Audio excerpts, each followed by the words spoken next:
नमस्कार दोस्तों। हर एक इच्छाधारी नागिन के पास अपनी एक नागमणि जरूर होती हैं। पौराणिक मान्यताओं में भी कहा जाता है कि यदि स्वाति नक्षत्र की पहली बारिश की पहली बूंद यदि कोबरा सांप के मुंह में चली जाए तो वो एक नागमणि उत्पन्न करता है। और जब एक इच्छाधारी सांप को नागमणि हासिल हो जाती हैं तो उसमें कई प्रकार की शक्तियां प्राप्त हो जाती हैं, जैसे मनुष्य रूप में नाग का रूप धारण करना, मन छाई जगह पर पलक झपकते ही पहुंच जाना और अपना आकार है वो कितना भी बड़ा कर देना और अपना आकार बहुत छोटा कर देना। ये सब शक्तियां सांप को हासिल हो जाती हैं।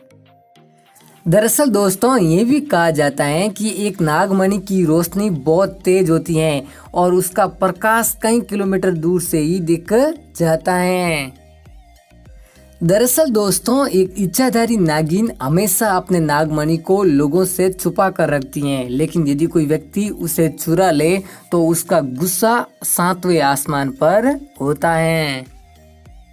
और ऐसी घटना आज हम आपको अपने इस वीडियो में सुनाने जा रहे हैं, जो कि बिहार राज्य के दरभंगा जिले के एक ऐसे गांव में घटित हुई जो कि बिल्कुल जंगल के सटीक था।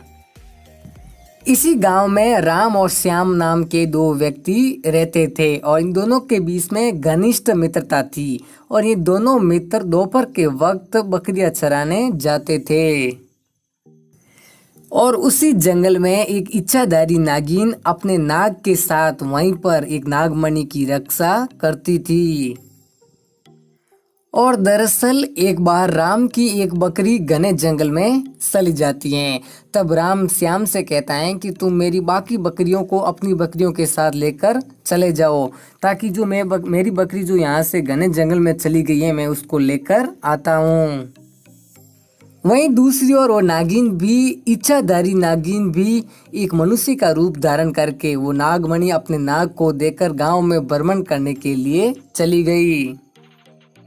और जब राम जंगल में उस स्थान पर पहुंच गया जहां पर एक खड्डे से जोरदार रोशनी आ रही थी, राम ने सोचा कि हो सकता है यहाँ पर कोई कीमती हीरा हो और उसने उस पास स्थित पेड़ से एक बड़ा सा डंडा काटा और राम ने उस डंडे से जोर जोर से उस खड्डे को खोदना प्रारंभ किया। और जब राम ने वो जोर जोर से खड्डा खोदने की कोशिश की तब उस डंडे की कई मार उस नाग पर भी लग गई।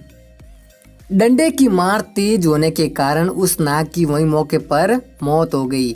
और जब राम ने उस नाग को देखा और उसके पास वो तेज रोशनी वाले वस्तु को देखा तो वो समझ चुका था कि ये कोई एक नागमणि है।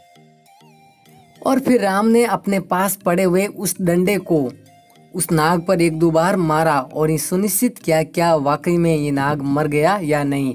और जब उसे लगा कि ये नाग वाकई में मर गया तब उसने अपने जेब से एक रुमाल निकाल कर उस नागमणि को ढककर वहां से तेजी से अपने घर की ओर भाग निकला। और राम नागमणि के चक्कर में ये भूल चुका था कि वो इस घने जंगल में अपनी बकरी को ढूंढने के लिए आया है और उसकी बकरी यहीं पर है। वहीं दूसरी ओर जब इच्छाधारी नागिन अपने नाग के पास पहुंची और वहां पर नागमणि न पाई और नाग को मरा हुआ देखा तो उसको बहुत अधिक गुस्सा आ गया और उसने अपनी शक्ति के अनुसार उस नाग की आंखों में देख लिया कि ये हरकत किसने की। और राम ने एक सबसे बड़ी गलती ये कर दी थी कि उस सांप को मारकर वहीं पर छोड़ दिया। अगर वो उसको जला देता तो हो सकता है कि नागिन को राम का कोई पता नहीं चलता। और वहीं दूसरी ओर राम नागमणि पाकर बहुत अधिक खुश था क्योंकि उसे दुनिया की सबसे कीमती चीज मिल चुकी थी।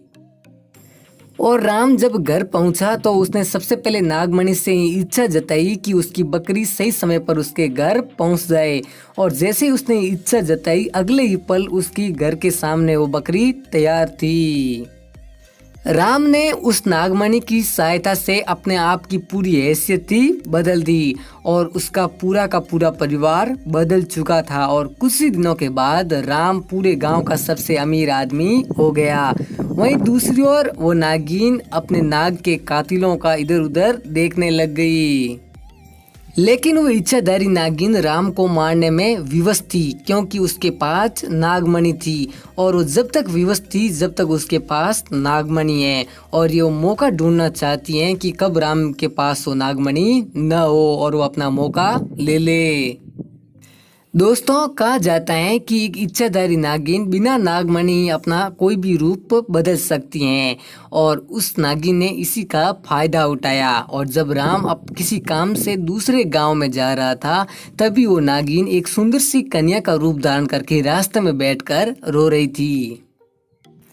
और जब राम उस बैलगाड़ी से नीचे उतरकर उस सुंदर कन्या के पास गया और उससे कहा कि तुम रो क्यों रही हो, तब उस स्त्री ने नागिन के वेश में कहा कि मेरा नाम पायल है और मेरे पति ने किसी दूसरी स्त्री से शादी कर लिया है और मैं एक दूसरे गांव से रहने वाली हूँ, और मेरे पति ने मुझे मार मार कर मुझे अपने घर से निकाल दिया है और मैं एक बेसहारा स्त्री हूँ। और राम को उस लड़की पर दया आ गई और राम उस लड़की की सुंदरता पर भी मोहित हो गया था और वो उसे अपने घर ले आया, और धीरे धीरे राम और उस नागिन में एक अच्छी दोस्ती भी होने लग गई। राम की उस लड़की के साथ दोस्ती इतनी अधिक गहरी हो चुकी थी कि वो समझ ही नहीं पाया कि कब उन दोनों को एक दूसरे के साथ प्रेम हो गया है। और एक दिन वो पायल और राम, पायल यानी वो इच्छाधारी नागिन, दोनों एक दूसरे स्थान पर घूमने गए थे, और एक जगह एकांत पाकर उस इच्छाधारी नागिन ने राम से कहा कि तुम्हारे गले में चमकती हुई चीज क्या है। तब राम ने कहा कि ये कुछ नहीं है, एक आभूषण है और ये मुझे बहुत अधिक अच्छा लगता है। दोस्तों, ये आभूषण हुई एक नागमणि थी।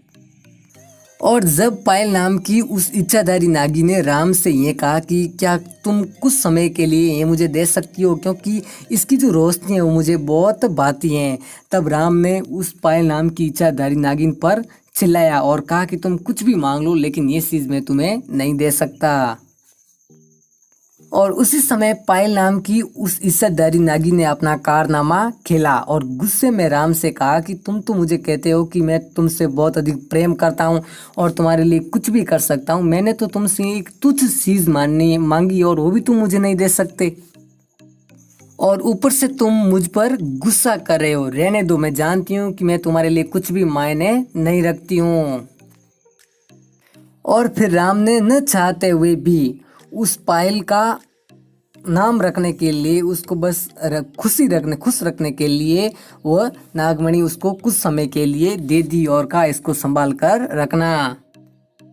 और जैसे ही वो नागमणि उस इच्छाधारी नागिन यानी पायल के पास आई तो उसने एक पल में ही अपना रूप बदल दिया। एक सुंदर कन्या से उसने एक भयानक नागिन के रूप में अपना शरीर बदल दिया, और उस नागिन ने अपने नाग को मरे हुए देख कर उसने कई बार उस राम को डसा और डस कर उसको मार डाला, और नागिन का इंतकाम पूरा हो चुका था और उसने अपने नाग का बदला ले लिया था। तो दोस्तों, ये थी आज की एक सच्ची घटना। यदि पसंद आई हो तो लाइक कीजिए, दोस्तों के साथ शेयर कीजिए, और हाँ, चैनल पर नए हैं तो सब्सक्राइब और बेल आइकन को प्रेस करना बिल्कुल मत भूलिएगा। मिलते हैं अगले वीडियो में, तब तक के लिए जय हिंद, वंदे मातरम।